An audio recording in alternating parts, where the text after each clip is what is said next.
Iñaki Gabilondo. Son las 8:30 de la mañana. Las 7:30 en la Casa Museo de José Saramago, en Tías, Lanzarote. Buenos días, mundo. ¿Quieres un café?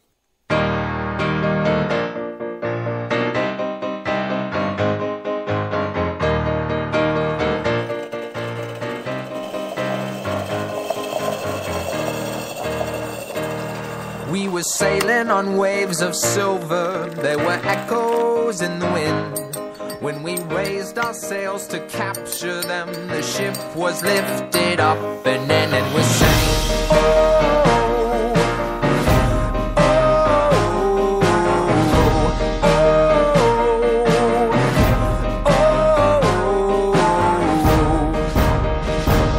oh. Now the country that we came from, they play silver melodies, and the kings and queens all write their dreams on silver pages we would read and we sing. Oh. La cafetera de radiocable.com con Fernando Berlín.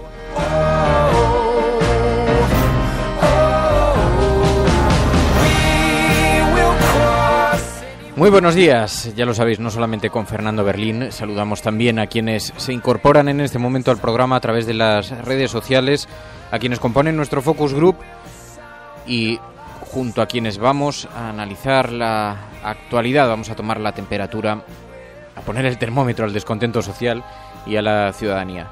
Amigos y amigos, Celemín, Sonia, Tony Matarín, Virginia Rodríguez, Anticiclón, Borja García Zapardiel, Cora, Raquel, Hardy Useful, Galiana, Ricardo Ibarra, Enrique Quesada, Dejaví 360, Jalecito, Sergio Ruiz de Aranoa. Os saludan. Muchísimas gracias. Bienvenidos a La Cafetera.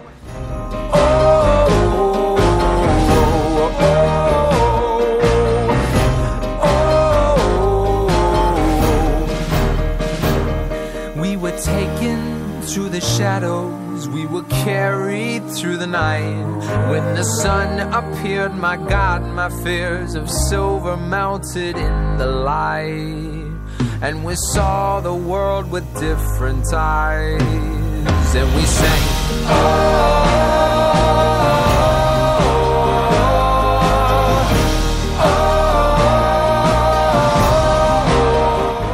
Bueno, y saludamos a todos aquellos que se incorporan también a través de otros canales, a aquellos que lo hacen en diferido y especialmente a los oyentes de Dime Radio en el 91.6 de la FM en Santander, que se ha incorporado esta misma semana, a todas aquellas personas a las que de pronto hemos irrumpido en su cotidianidad, les saludamos especialmente.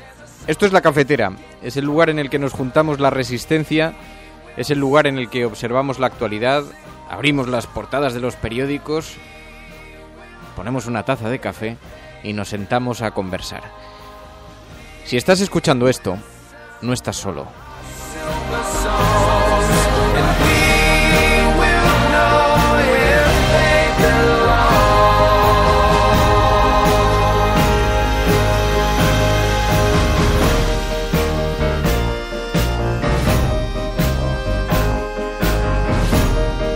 Quizás el pueblo del Sáhara es culpable porque en sus largas costas reside el mayor tesoro pesquero del océano Atlántico y quizá también hay petróleo, gas y uranio.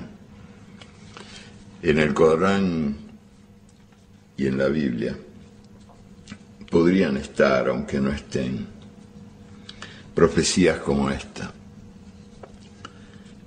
Las riquezas naturales serán la maldición de las gentes.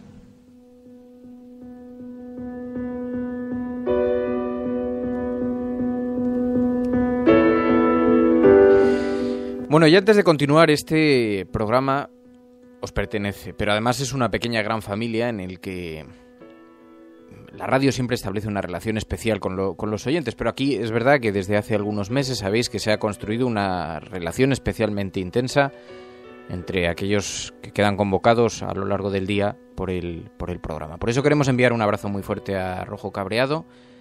Ayer daba cuenta a través de su Twitter de la pérdida de un ser querido y desde aquí, y como he visto que además hay muchos mensajes de gente de los oyentes de este programa, quiero trasladarle desde aquí un abrazo muy especial, sabe que no está solo, sabe que somos muchos a los que nos inquieta y nos preocupa. Así que un abrazo muy fuerte de corazón. Y hoy vamos a hacer un barrido por la actualidad, como hacemos aquí todos los días cuando nos juntamos, pero quería que volviéramos a poner el foco de nuevo en Sierra Leona, porque mientras Europa ahora vuelve a la comodidad, a la tranquilidad de la comodidad de la salud, con las buenas noticias que hemos conocido de Teresa, del auxiliar de enfermería que se contagió con ébola, hemos dejado de mirar otra vez a África.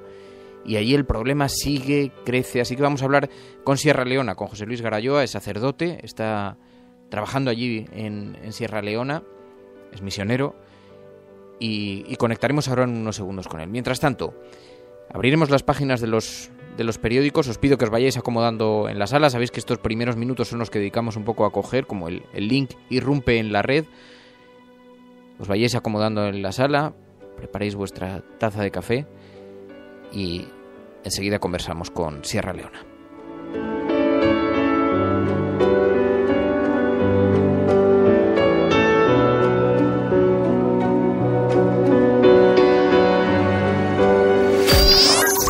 Radiocable.com. José Luis Garayoa, Sierra Leona, muy buenos días. Muy buenos días. Tengo la impresión de que España solamente se acuerda del ébola cuando tiene miedo, pero yo sospecho que allí las cosas siguen como estaban, si es que no están peor. ¿Cómo están ustedes en este momento?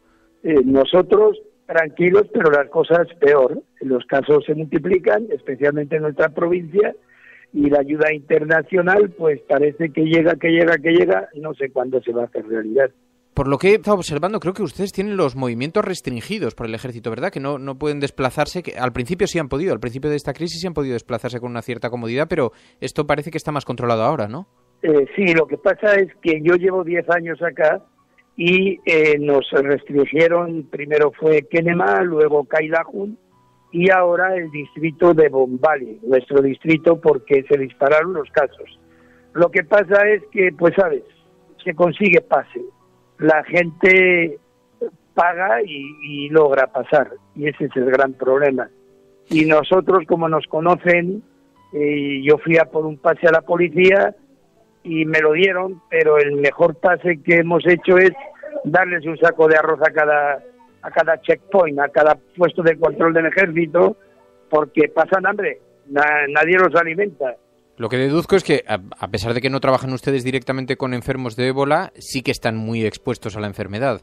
Mira, nosotros no somos personeros de salud, no trabajamos directamente con enfermos de ébola. Lo que no sabemos es cuándo nos lo podemos tropezar.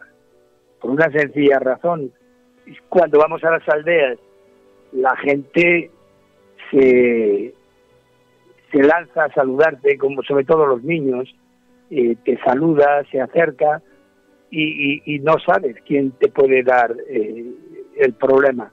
Incluso el otro día comentaba con mi compañero René que nos invitamos a la prudencia, pero es difícil. Él me decía, mira, tengo que confesarte que en un control me han pedido llevar a 3 mujeres con fiebre al centro de salud y las llevé. Bueno, pues es jugar un poco a la ruleta rusa, ¿no? Pero ¿qué haces? Te niegas. Si es la única forma en que esas mujeres pueden ir y lo más fácil, rezamos a Dios, además, que sea malaria o tifus. Y creo que se ha visto obligado incluso a trasladar a un niño fallecido en su propio coche. ¿Por qué? No te puedes echar para atrás cuando han contado contigo para siempre. No les puedes decir ahora sí y ahora no. Tenemos que ser un poquito coherentes con lo que somos, y no dan abasto para enterrar. Habían enterrado a 135 en la semana y bueno, y no se podía dejar el cadáver más allá porque había muerto vomitando sangre.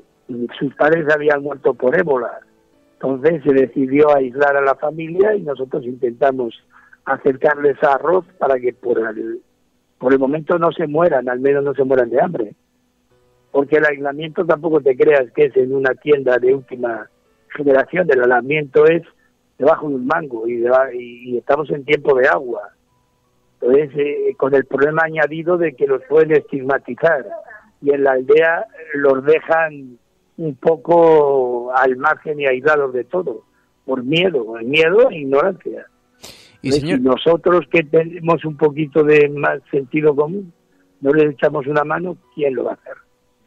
Y señor Garayoa, cuando ustedes tienen internet, una conexión muy lenta creo, pero ven las noticias, siguen las noticias de la actualidad española, ¿qué le parece a usted? Porque finalmente, a pesar de que se ha producido ese contagio, que aquí tanto ha llamado la atención, pero imagino que el contraste de imágenes debe ser brutal, porque aquí prácticamente se trata esta enfermedad casi con trajes de astronauta y con una sofisticación de medios, que debe haber una comparación enorme con lo que ustedes están viviendo. ¿Qué le parece a usted todo esto? Me parece genial y lo envidiamos para aquí. A mí me parece genial y ni te imaginas todo lo que hemos rezado nosotros en nuestra parroquia por la recuperación de Teresa. ¿Y sabes por qué? Pues porque además se contagió atendiendo a un gran amigo de la misión, un gran amigo mío, que era nuestro ángel de la guarda para cualquier caso de emergencia que teníamos de operación. Manuel tenía siempre tiempo para todos. Me dolió profundamente que estas enfermeras, cuidándolos, se contagiasen, y me he peleado con Manuel gritándole: tú ahora que estás en el cielo tienes que mover todos los hilos para sacarla adelante, porque has armado un lío pistonudo, le decía yo. La noticia de que ya había dado negativo en el primer examen de ébola, para mí fue de salirme las lágrimas, ¿sabes? Qué paradoja, ¿verdad? Porque este país dejó a la hermana allí, una hermana negra que trabaja con ustedes, y sin embargo se la han traído a España para que su sangre sea la que salve a nuestra auxiliar de enfermería. Es un poco triste, ¿no? Visto así. Pero, ¿y tú de qué te extrañas? Yo estoy seguro que tienes cultura como yo, y que sabes que África nos la repartimos en la conferencia de Berlín, y que África nos interesa lo que nos importa, lo que nos hace bien. Si es la sangre, y si no, pues los diamantes, el coltán, el rutilo, la bauxita, el acero, el oro, que nos sobra en Sierra Leona, pero no a la gente, al país. Y que os lo lleváis todos los del primer mundo, en 2 trenes que a pesar del ébola funcionan con 140 vagones todos los días, 2 viajes. Yo le quiero preguntar, señor Garayoa, más allá del ébola, África sigue teniendo enormes problemas de pobreza y ustedes lo viven con una enorme intensidad. ¿Cómo es la vida allí? ¿Cómo son los pueblos de alrededor? Esa relación que me decía, incluso que tenía que llevarles arroz, ¿no? Sí, pero tú lo has dicho, es que la pobreza no se contagia. Vamos a ver, donde estamos ahora René y yo, en el Pirigua Chepdón, 4 de cada 10 niños no cumple 5 años. Estamos con uno de los mayores índices de mortalidad en el parto del mundo. Estamos con el mayor índice proporcional de SIDA del mundo. Tenemos malaria, diarreas, cóleras, tuberculosis, que se mueren los niños también a montones. El ébola, lo único que a nosotros nos ha hecho es, en vez de tomar un paracetamol, tener que tomar 2, porque tenemos un problema más, y que vosotros volváis un poquito la cabeza a ver qué pasa. Y como decías muy bien, la habéis vuelto cuando os ha ido el ébola debajo de la cama. Pero esos son los dramas que nosotros vivimos cada día. Por eso, cuando a veces nos preguntáis los medios de comunicación, ¿qué hacéis? ¿Cómo es vuestro día a día? Pues igual de siempre, con más problemas, porque ahora, si nos llega alguien con fiebre, no sabemos dónde ir, han cerrado los hospitales. Se han muerto un montón de doctores y de enfermeras, ellos tienen miedo hasta que no vengan los medios apropiados. Entonces, se nos ha multiplicado el problema en esa línea de que nos sentimos más indefensos y que se ha destrozado y se ha quedado al aire todo el sistema que teníamos de salud. Ahora la gente se da cuenta cómo andábamos en salud. Pero nuestra vida es batallar con lo que llevamos batallando. Mira, un detalle, cuando se murió ese chaval, el que me hablabas tú, así a ojo de buen cubero, el Paramount Chief en activo, porque el titular está en Londres a salvo. el páramo nativo, que sería especie de gobernador, en nuestras palabras, dijo así que había que enterrarlo aquí porque había muerto de una hernia mezclada con malaria. Y es un tío que no sabe leer ni escribir. Pero hay una bendita ignorancia, un analfabetismo. Cuando yo hago algún proyecto con la Comunidad de Madrid o con Navarra o con cualquier comunidad de las que me ha ayudado por España, que son muchas, se sorprenden cuando me piden la documentación y yo llevo todos los documentos de los jefes con el dedo, firmados a dedazo. Y me dicen, pero ¿cómo me puedes traer una huella digital del jefe? Y digo, pues porque no sabe leer ni escribir. El 90% de nuestros jefes no saben leer ni escribir. Y entonces, ¿qué pasa? Vendrán las multinacionales como Adas, London Mining, African Minerals, y por un galón de pollo de palmera, vino de palmera, y por 100.000 leones, por 10 euros, les hacen poner el dedo donde quieran. Pues señor Garayoa, le agradezco muchísimo que haya atendido esta llamada. Allí en Sierra Leona le deseamos muchísima suerte y ojalá no perdamos el foco. Desde luego, en lo que nosotros respecta, no pretendemos perderlo, pero ojalá no se pierda el foco a lo que ustedes están viviendo allí. Muchísimas gracias por atendernos. Gracias a ti, un abrazo fuerte. Un abrazo, adiós. Radiocable.com. No escuchéis esa voz que dice, poco puedo hacer. Porque muchos pocos es mucho. Y juntos podemos construir un mundo nuevo. Luchemos por una vida digna, donde nadie pase hambre, donde no exista la miseria. Ciudadanos, en nombre de la razón, unámonos contra la delirante injusticia del hambre.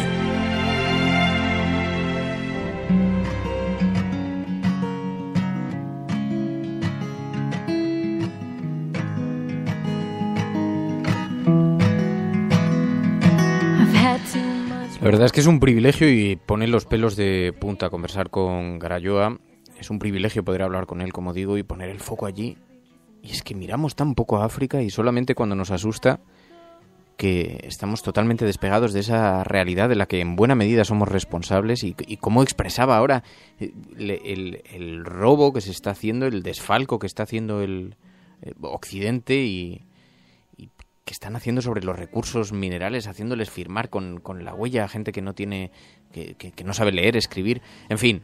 Es una situación dramática, por eso es importantísimo poner aquí el foco. Oye, ¿sabéis que a lo largo de esta semana están teniendo lugar las votaciones en Podemos? Y resulta que estoy observando ahora que hay una enorme polémica en Internet por la forma en la que se está procediendo a la votación. Para los que no estamos en Podemos es un poco complejo de explicar porque los círculos, sabéis que proponían unos documentos sobre diferentes áreas y los militantes los tenían que votar a lo largo de esta semana. Bueno, pues el domingo por la tarde parece que el equipo técnico cambió las normas de votación y ahora los círculos eligen si quieren que sus normas se voten por separado o en conjunto. Y por lo que se ve, Pablo Iglesias consiguió a última hora que sus documentos sean votados conjuntamente, de manera que si te gusta su documento ético, el documento ético de su grupo, lo votas, también estarías votando al documento político y organizativo. Y hay una formidable polémica en la red sobre esto, que se ha materializado esta misma noche. Esto es nuevo, pero en las discusiones online hay quien está viendo una maniobra del equipo fundador de Pablo Iglesias para conseguir que sus propuestas en otras materias salgan adelante. En fin, hay una enorme polémica. No tengo mucha más información porque os digo que lo estoy viendo. Justo antes de comenzar el programa hemos tenido la primera información delante, pero os lo quería comentar porque esto se puede convertir en noticia en cualquier momento y así somos en la cafetera, amigos, siempre un paso por delante. De momento no hay más información, pero sí hay un profundísimo y polémico debate servido.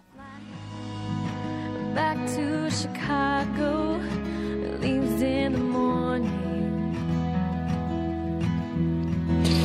Y por cierto, ayer alguien me reprochó a través de Twitter, con mucha razón, y lo cuento porque me ha pedido que lo diga, y porque tiene mucha razón en lo que dice, y es que este fin de semana se han producido en el Partido Socialista unas elecciones primarias, en algunos lugares abiertas a los simpatizantes, en otros lugares, en otros espacios cerradas solamente para los militantes, pero unas primarias en las que ha habido una auténtica revolución de representantes dentro del Partido Socialista. Este es un programa de actualidad, no es un programa que pertenezca a ningún partido político como no puede ser de otra manera. Y es verdad que lo de este fin de semana ha tenido muchísima repercusión dentro de la familia del Partido Socialista, y ha quedado un poco tapado por todo el otro gran movimiento que se estaba viviendo en Podemos, que ha conseguido reunir a 8.000 personas en toda una institución como era la Plaza de Vistalegre, un antiguo feudo socialista, y eso es noticia de actualidad, ha tapado todo lo demás, pero es verdad que en el Partido Socialista se está viviendo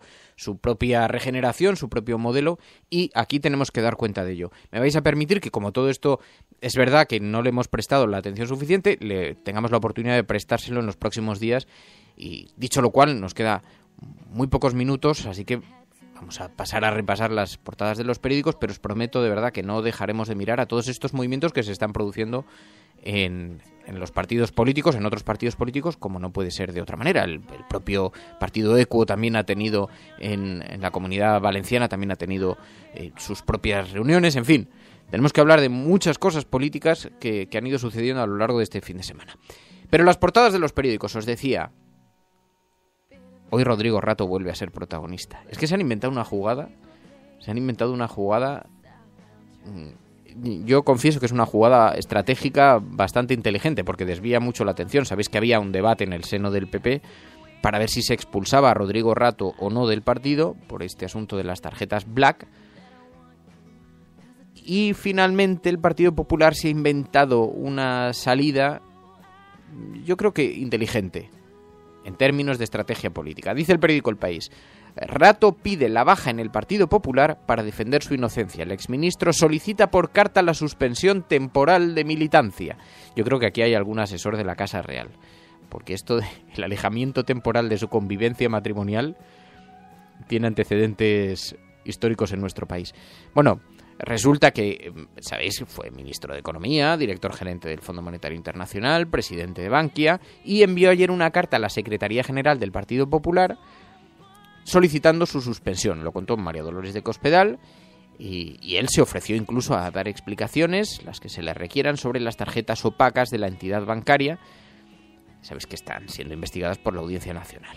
Bien, bueno, de momento ha conseguido paralizar la polémica en torno a si debía ser expulsado del partido o no. Esto no era un asunto menor dentro del PP, os podéis imaginar, no solamente por el peso institucional que tenía dentro del PP un histórico como Rodrigo Rato, sino porque representa muy bien el milagro económico que tanto tiempo lleva abanderando el Partido Popular y del que tanto tiempo hace que presume.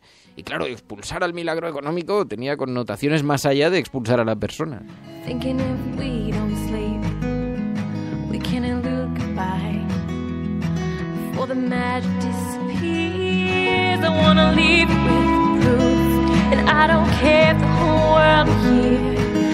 No se puede engañar a una persona educada.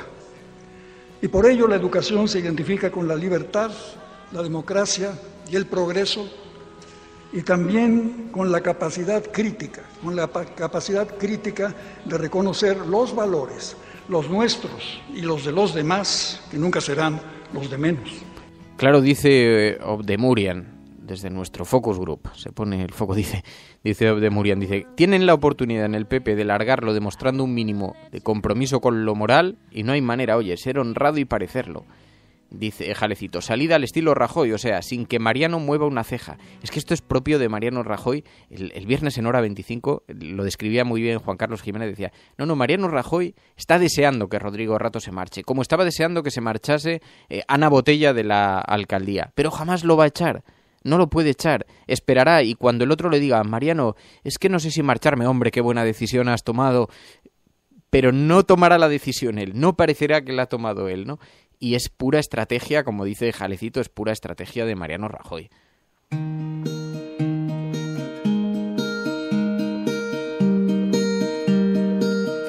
Víctor Blanco pregunta en Twitter: oye, ¿cómo se llama la cantante que pones en la cafetera?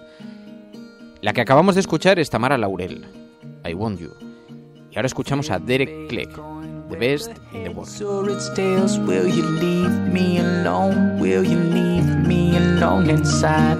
I'm not down, I'm held in the crowd, so just leave me alone. Leave me alone inside. Pregunta Fulcrencio Quemado, dice: ¿cuánto sabrá Rodrigo Rato para que no haya sido expulsado directamente del Partido Popular. Luego esa es otra, que claro, manejan una cantidad de información absolutamente abrumadora, ¿no? Y no solamente del Partido Popular, también de Bankia. Quiero decir que es que uno cuando se enfrenta a la decisión de expulsar a alguien de su partido, corre enormes riesgos. Mirad lo que le ha pasado a Pedro Sánchez, al que se le podrán reprochar todas las cosas que sean, pero desde luego, en cuanto tuvo conocimiento del asunto de las tarjetas Black, expulsó a todos los implicados, sin darles lugar a la réplica. La réplica anunció que vendría después, pero en aquel momento se anunció la expulsión. Y eso ha provocado un auténtico terremoto dentro del Partido Socialista, hasta el punto de que todas estas informaciones que han circulado en torno a la hipoteca de Pedro Sánchez no se atribuye a esta polémica, a que han salido desde dentro esas informaciones, no desde Bankia ni desde el Partido Popular. Sabéis que se denunció que Pedro Sánchez había obtenido una cierta ventaja por ser miembro de la Asamblea de Caja Madrid, una cierta ventaja en su hipoteca. Y esto, bueno, sirvió de titular 24 horas porque era una ventaja relativamente pequeña, eran creo 60 euros al mes y además estaba dentro del mercado, pero es verdad que había una cierta ventaja por ser miembro de la Asamblea. Bueno, esa noticia la filtró, parece bastante claro, alguien de dentro muy molesto por estas decisiones, entre otras cosas porque se ha llevado por delante a gente muy significada dentro del Partido Socialista que había hecho uso de estas tarjetas y que sienten que su reputación ha quedado dañada porque no se les ha dado la oportunidad ni siquiera de explicarlo, ¿no?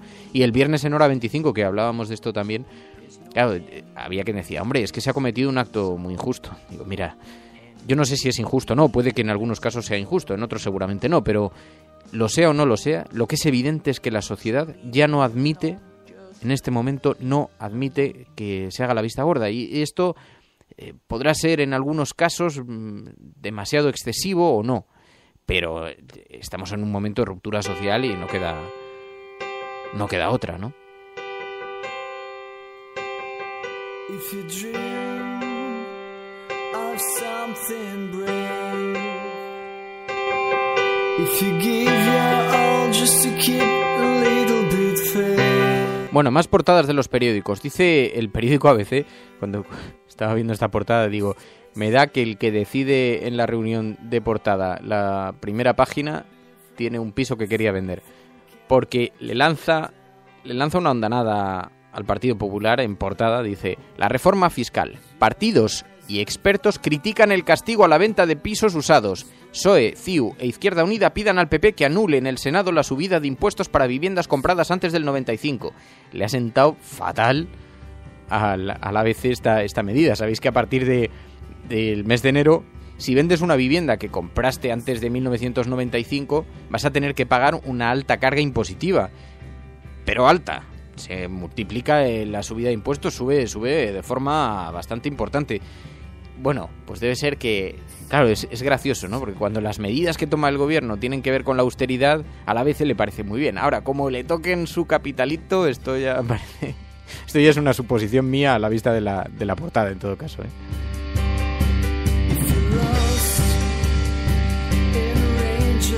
Pero vamos, que no hay que ser ingeniero norteamericano para darse cuenta. El periódico El Mundo, Anticorrupción investiga el pago de 6 millones a Rodrigo Rato. El banco de inversión Lazard le ingresó una cantidad en una cuenta en el extranjero cuando presidía Bankia. El ex vicepresidente pide la suspensión temporal de militancia en el Partido Popular. Dice también, Fernández dice que el etarra Josu Zabarte hace apología del terrorismo. Dice el periódico El Mundo, sabéis que ayer llevaban unas declaraciones en portada de Josu Zabarte y dice el periódico El Mundo, el etarra conocido como el carnicero de Mondragón, y dice el ministro del Interior que son propias de un psicópata que sigue pensando que el terrorismo está justificado y es legítimo aunque hayan pasado 3 años del cese definitivo de ETA, dice en portada del Mundo.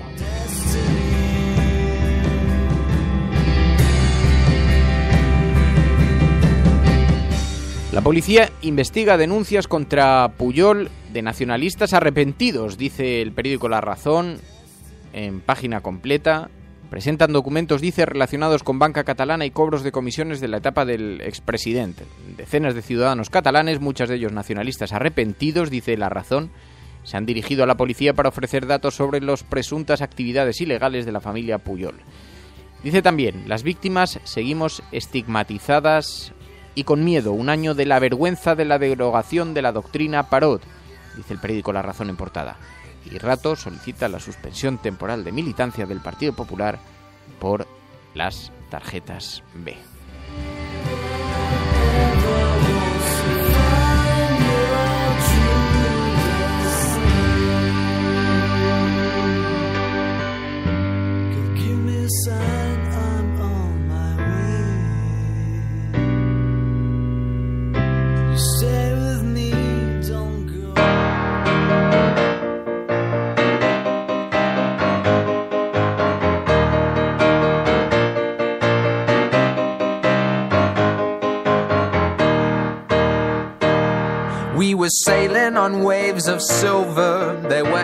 Bueno, y con esto llegamos al fin del programa, con este repaso a los principales titulares. Hoy, como os digo, es un día relativamente ligero de noticias, aunque con el foco puesto en Rodrigo Rato y en este cese temporal de relación marital con el Partido Popular.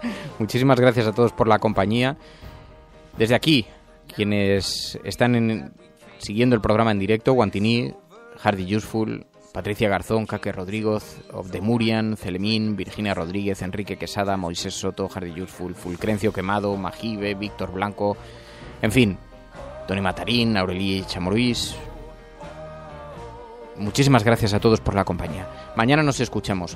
Si estás conectado a este programa, eres la Resistencia y no estás solo. Hasta mañana. Adiós. Se o que se ha dicho es realmente interesante, entonces que se valore, no como uma espécie de palavra de Deus, pero sencillamente como uma palavra de um ser humano preocupado com el ser humano.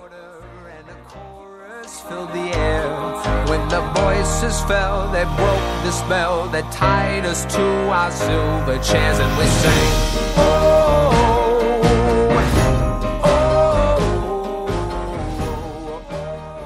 Escuchar la cafetera es muy fácil.